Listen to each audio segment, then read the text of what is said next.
Gameplay is the most important part of Geometry Dash, so why does every featured level seem to screw it up? Just get a song from Newgrounds or the game's music library, and then match the player's clicks to the music to make sync, right? Well, I did that and got this. This layout is just boring. It's better than making the player click randomly, but there's nothing interesting to watch or play, so let's fix that. First, let's add some gameplay objects. These are orbs, saws, portals, stuff that makes gameplay interesting. The way these work is pretty obvious, and if you don't know what a gameplay object does, then open the editor, place it down, and test it out yourself. What's less obvious is how to use them. You can't just place a bunch of orbs everywhere and expect your level to be anything but a mess. The thing is, each gameplay object has a certain function. If you use those objects when you need that specific function in your gameplay, then your gameplay will feel purposeful and less random. A good example of this is with game modes.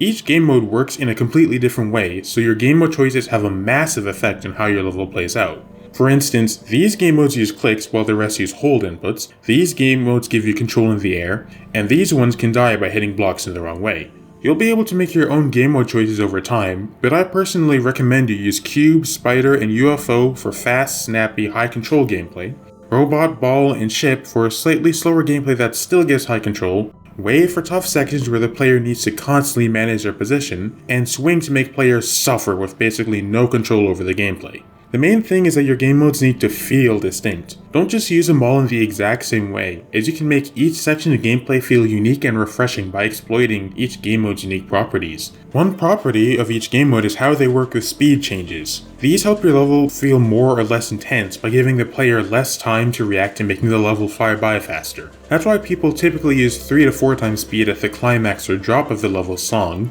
0.5 to 1 times speed for pre-drops and low intensity parts, and 2 times speed for anything in between. What you may not realize though is how each game mode interacts with speed changes. Game modes like Ship, Cube, and Robot require less precision at high speeds, since the jumps they make get longer the faster they are. However, Wave and Spider require more precision since they always move in fixed paths. This also applies to the mini versions of these game modes, which have smaller jumps than their normal counterparts. The Spider game mode works the same way, while Ship, Swingcopter, and Wave all move much faster when they're smaller. I'll start adding these objects into my gameplay from earlier now, and it should look much better pretty soon. Now, besides these objects, most gameplay objects are pretty self-explanatory. As I said earlier, if you play the game, you'll know how orbs, portals, and pads work. But those aren't the only objects you can have in gameplay, thanks to breakable, blocks, and slopes. These objects work like your normal platforms, but they change the game's physics in new ways. For instance, breakable blocks can be destroyed by jumping through them if you're in the cube, robot, or wave game mode, but other game modes can only break them from the side. Now this doesn't sound that interesting, but you can be really evil with this property, like this level.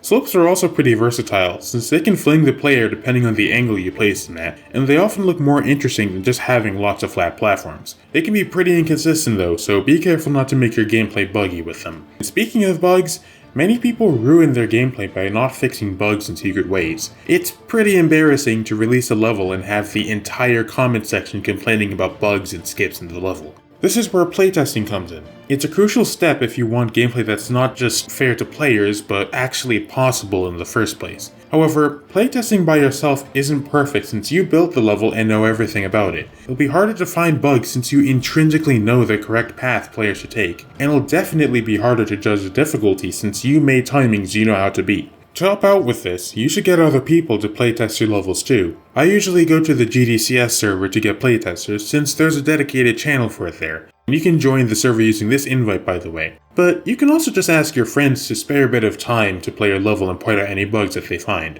If you really can't find anyone to play your level, you can flip it around with a mirror portal to try and make the playtesting experience feel different and less biased. When you're playtesting, you should look for 3 important things. Obviously, you should fix any bugs you come across, but it's also important that your gameplay is consistent. If the player clicks at the right time, they should keep playing the level, and if they don't click at the right time, they should die.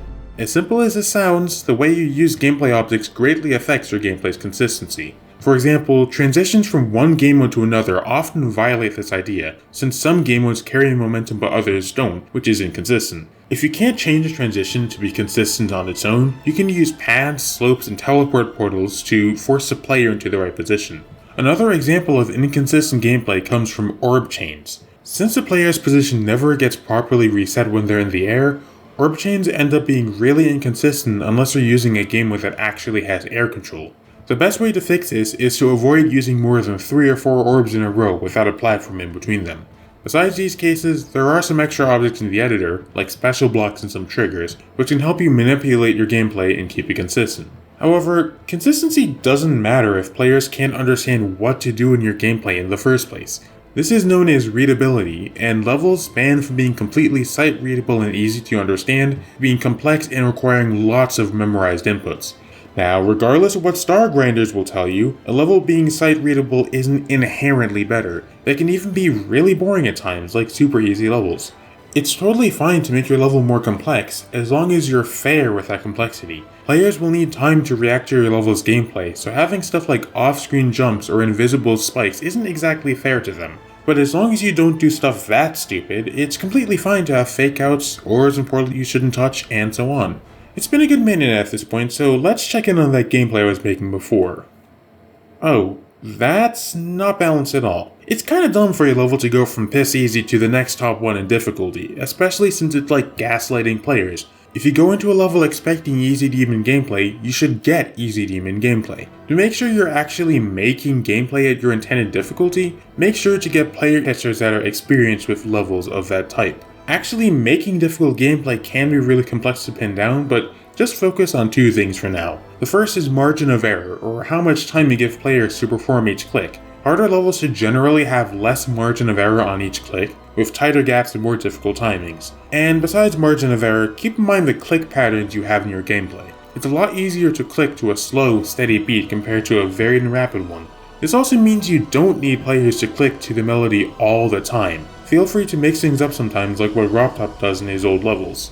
Speaking of RobTop's levels, they have an easy way for you to learn layout creation. It's pretty clear at this point that there are tons of parts to making gameplay, even when you're just starting out. But when playing RobTop's levels, he doesn't make you learn every gameplay object at once. You start by learning platforms, spikes, and just 2 game modes, and over time you're taught how to play more and more complex things in the game. You can use this same mindset when building gameplay. Start with simple gameplay at first, and add more complexity when you get used to your existing objects. Over time, you'll learn to build more interesting and varied levels. As you build though, be careful that you're building gameplay and not game view on YouTube. There's a major culture in Geometry Dash around building gameplay to be seen in level showcases and videos, and while it is useful for making your levels popular, gameplay is ultimately meant to be played. If you only judge gameplay by how interesting it looks in a video, it'll be much tougher to tell how consistent or balanced your layouts are. If you want feedback on other aspects of your layouts like sync or intensity, it's fine to judge your gameplay using videos, but anything else is best judged by playing it. After all, the best thing about gameplay creation is that you can get better by just playing the game. If you see gameplay in a level that's interesting or really fun to play, keep that idea in mind and try making something similar in your next layout. You can screenshot or write down these ideas as well so you don't forget them. Either way, inspiration is crucial for mastering all of these gameplay concepts. Getting inspiration will help you decide how difficult you want your level to be, the type of song you want to use, what game modes and gameplay objects you choose, and so on. You're basically getting experience with building layouts by seeing what other people have made and figuring out what works for you. When you have experience playing and making different types of gameplay, and you know what things to consider as you build, you'll be well on your way to making interesting, engaging layouts all the time, just like this.